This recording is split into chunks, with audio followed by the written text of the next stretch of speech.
నీ శ్వాస నీ యొక్క శరీరంలో నువ్వు ఉన్నంత వరకు తన పని తాను నిస్వార్థంగా వచ్చి పోతోంది. ఉచ్ఛ్వాస, నిశ్వాసలు. ఎప్పుడైతే నువ్వు పోయే రోజు వచ్చినప్పుడు నిన్ను వదిలేసి అది తన యొక్క మోక్షాన్ని పొందుతోంది ప్రకృతిలో. తన స్వస్థానంలోకి వెళ్ళిపోయింది. చూసారా? నువ్వు పుట్టినంత వరకు నీతోనే ఉంది. పోయే టైంలో శాశ్వతంగా వెళ్ళిపోయింది. నీకు చెప్పకుండా వెళ్ళిపోయింది. నువ్వు ఇక్కడ ఇంకా నువ్వు అది పట్టుకొని ఇక్కడ వాళ్ళందరూ శాశ్వతం అని మనం చచ్చేటప్పుడు పిలుస్తూ ఉంటాం. శ్వాసకి జారి, దయ, కరుణ లేదు. కర్మ చేయటమే. ఇది కర్మభూమి. నీ చేసిన పని నువ్వు చేసి వెళ్ళిపో. అదే రాములు వారు చేసింది. బంధం పెట్టుకోలేదు. ధర్మం కోసము వాడెవడో కూస్తే నాకేంటి అని చెప్పి సీతమ్మ వారిని తన దగ్గర పెట్టుకోలేదు. ధర్మాన్ని పెట్టుకొని అన్నీ వదులుకున్నాడు. వదులుకొని అవతారం కూడా వదిలేసాడు. నా సీత లేనప్పుడు నేనెందుకని ఆయన అవతారం కూడా సరాయు నదిలో వదిలేసాడు. ఆయన అలా సరాయు నదిలో వెళ్ళిపోగానే ఆయన అనుచరులు ఎవరైతే ఉంటారో ఆయన లేని రాజ్యం మాకెందుకు అని చెప్పి ఆయనతో పాటు వైకుంఠానికి వెళ్ళిపోయారు. తెలుసా? సరాయు నది యొక్క గొప్పతనం. అది అంత గొప్ప రాముల వారి తీర్థం అది. అసలైన తీర్థం అది. రామతీర్థం అంటారు. ఆ అవతారం అంతా అందులో కలిసిపోయింది. కాంతిగా కలిసిపోయింది. అందుకే ఆ నదీ ప్రవాహం అంత పవిత్రమైన జలాలు. అందుకే మోడీ లాంటి వాళ్ళకి, ఇటువంటి ప్రైమ్ మినిస్టర్లకి దాని విశిష్టత, శ్రీ విద్య తెలుసు కాబట్టి అలా వాళ్ళు ఉద్ధరిస్తున్నారు. మిగతా మతాల్లో కూడా వాళ్ళు అవి కూడా అంత పవిత్రమైన స్థలాలని చెప్పి ఆయన అందరికీ కూడా చేస్తున్నాడు కదా. ఎందుకు ఏడవటం? నాకు చేయలేదని. దేవుడు ఒకటే కదా, 10 మంది దేవుళ్ళు ఉండరు కదా. అది ఎవరికైతే అల్లాకే చేశాడు అనుకోండి.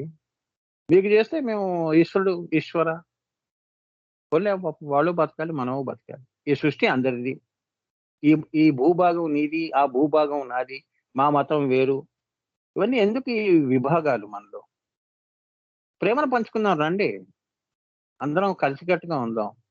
మా ఇంట్లో పచ్చళ్ళు మీరు తినండి, మీ ఇంట్లో పచ్చళ్ళు మాకివ్వండి అనే భావం ఉండాలి కదమ్మా. నన్నంటకు నామాల కాకి అన్నట్టు మా ఇంట్లో రావద్దని తలుపులు వేసుకోవటం.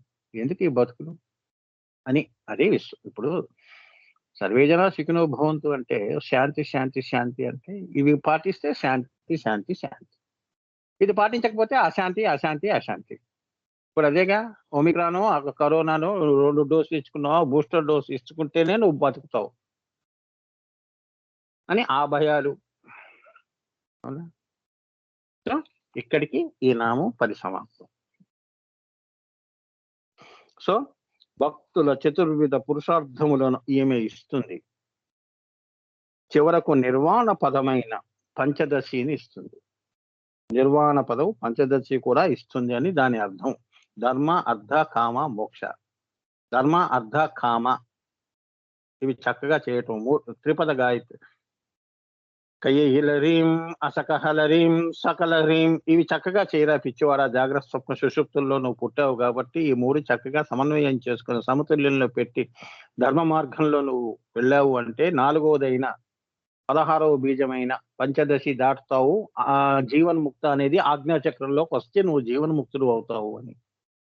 అదే అటువంటి పంచదశి కూడా ఇస్తుంది స్థూలంలో. ఏమన్నా అంటే ఇక్కడ మీరు తెలుసుకోవాల్సిన ఒక రహస్యం ఉంది.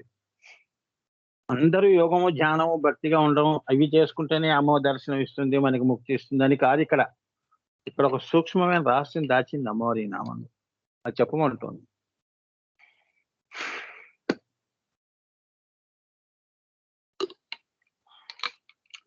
అంటే ఎప్పుడైతే నువ్వు కయ్యహీం, అష్టకహలహీం, సకలహీం దాకా వచ్చావో, మూలకలు దాకా, నీకు సంకల్పాలు లేవు కదరా.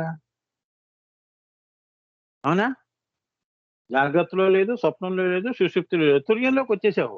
చిన్న పిల్లవాడు పాకేస్తున్నట్టు వాడి కోరికలే ఉంటాయమ్మా. ఆ స్థితిలో వచ్చేసావు. సో నీకేమిటి, ముక్తి ఇచ్చేసేసింది. యోగం చేసావా, పంచదశి చేసావా, గురువు సేవ చేసావా, ఇవన్నీ అవసరం లేదు అమ్మవారికి. అదే చిన్నపిల్లాళ్ళు వచ్చేస్తున్నాడు, వాడు పడిపోతాడు, వాడు పట్టుకొని పైకి పంపించవే అంటుంది దేవతల్ని. అంటే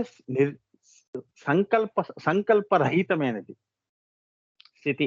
అవధూతలందరూ అటువంటి వాళ్ళు. నీకు అయాచితంగా అప్రయత్నంగా ఆ బ్రహ్మ భావంలో ఉండిపోతావు. పుట్టిన పిల్లవాడు ఎప్పుడు అమ్మ భావంలో ఎలా ఉండిపోతాడు మాయ రానంత వరకు.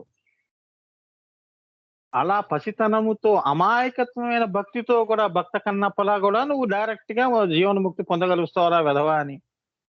నీకు సంకల్పం లేదు. సంకల్పం లేనప్పుడు కర్మ లేదు, పాపము లేదు, పుణ్యము లేదు. అంతే కదా. మరి వాడికి ముక్తి ఇవ్వకుండా ఏం చేస్తుంది అమ్మవారు? అందుకే ఆ తల్లి చతుర్విధ పురుషార్థములను ఈమె ఇస్తుంది. చివరకు నిర్వాణంలోకి తీసుకెళ్ళిపోతుంది. నిర్వాణ పదమైన పంచదశిని కూడా ఇస్తుంది అని దీని అర్థం. అది. అంతేగాని అందరూ యోగం చేయమని చెప్పలేదు. ప్రకృతి ఎలా ఉందో ప్రకృతిలోనే జీవించి, ప్రకృతి ఓంకారంలా ప్రకృతిలోనే జీవించి, ప్రకృతిలోనే పడుకుని, ప్రకృతిలోనే దాహం తీర్చుకొని, అన్నం తిని అదే ప్రకృతిలో కలిసిపో ధర్మంగా. నీకు నిర్వాణ పదం ఇస్తాను అంటుంది అమ్మా. జీవన్ముక్త. సంకల్పాలు ఉండకూడదు. సంకల్పం ఉంది అంటే నీకు పాప పుణ్యం అనేది వస్తుంది. జాగ్రత్త. మరి అలా గడిపిన వాళ్ళు ఎవరన్నా ఉన్నారా స్వామి అంటే ఉన్నారు భక్తులు. భక్త రామదాసు లేడు, చక్రధారి లేడు, అవునా? అటువంటి వాళ్ళకి సీక్రెట్ గా అమ్మవారు గురు గోవింద రూపిణిగా వాళ్ళకి ఇంకా తొందరగా ముక్తి రావటం కోసం గురు రూపంలో, అది చరిత్రలో నాట్ ఇన్ రికార్డ్స్ అమ్మా, రికార్డ్స్ లో ఉండవు. భక్త తుకారానికి మహోత్తర బాబాజీ ఆ మార్గం. అలానే కబీర్ దాస్, కబీర్ గురు, అదృశ్య గురు మహోత్తర బాబాజీ. ఎవరికి తెలియని రహస్యాలు. అలా ఆ గురు రూపంలో వాడిని ఆ నిర్వాణ పదం వైపు తీసుకెళ్ళిపోతారు. అది రహస్యం. ప్రస్తుతానికి వాళ్ళ మనం చెప్పకూడదు కదా అవన్నీ. కానీ కొందరి పేర్లు చూడండి. మీరు కబీర్ దాస్కి ఒక గురువు ఉన్నాడు. ఆయనకి చెప్పాడు, ఆయన కబీర్కే దోహేలో చూడండి, అందులో చూడండి వాడు అల్లా అల్లా అల్లా అంటుంటాడు కదా. ఆ చివరిలో వచ్చేదంతా వాళ్ళ గురువు గురించే. గురుసేవ అది. అలానే భక్త తుకారాం కూడా గురువు మహోతార్ బాబాజీ. ఆదిశంకరాచార్యులు కూడా గురువు బాబాజీ, మహోతార్ బాబాజీ. అమోఘ స్వరూపం కదా. అలా వాళ్ళకి వాళ్ళ పనులు లోక కళ్యాణంగా చేయించేసి జాగ్రత్తగా మళ్ళీ తీసుకెళ్ళిపోతారు. అటువంటి వాళ్ళకి పుష్పక విమానాలు ఆకాశం నుంచి వస్తాయి. నీకు నాకు ఎందుకు వస్తాయి? మనం రిజర్వేషన్ చేసుకుని ఇగో బతుకుతా, దిగే వరకు బతుకుతాము చస్తాము అన్నట్టుగా భయంగా ప్రయాణాలు. అటువంటి వాళ్ళకి శివ సాహిత్యము, విష్ణు సాహిత్యము వీళ్ళు వస్తారు. వచ్చి నిన్ను తీసుకెళ్ళిపోతారు ఆ శివుడి దగ్గరికి, ఆ విష్ణువు దగ్గరికి. అది అర్థమైందా? ఇదే రహస్యం. అక్కడ ఉండి వాళ్ళు ఏంటంటే అమ్మవారి యొక్క బిందువుని వాళ్ళు, నారాయణే బిందువు, అవునా?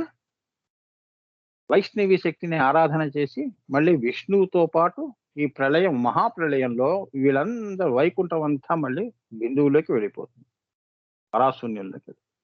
ఆ రకంగా అమ్మవారు ఈ మహానుభావులందరినీ తనలో కలిపేసుకుంటుంది నిర్వికల్ప సమాధుల్లో. అది ఇదే రహస్యం.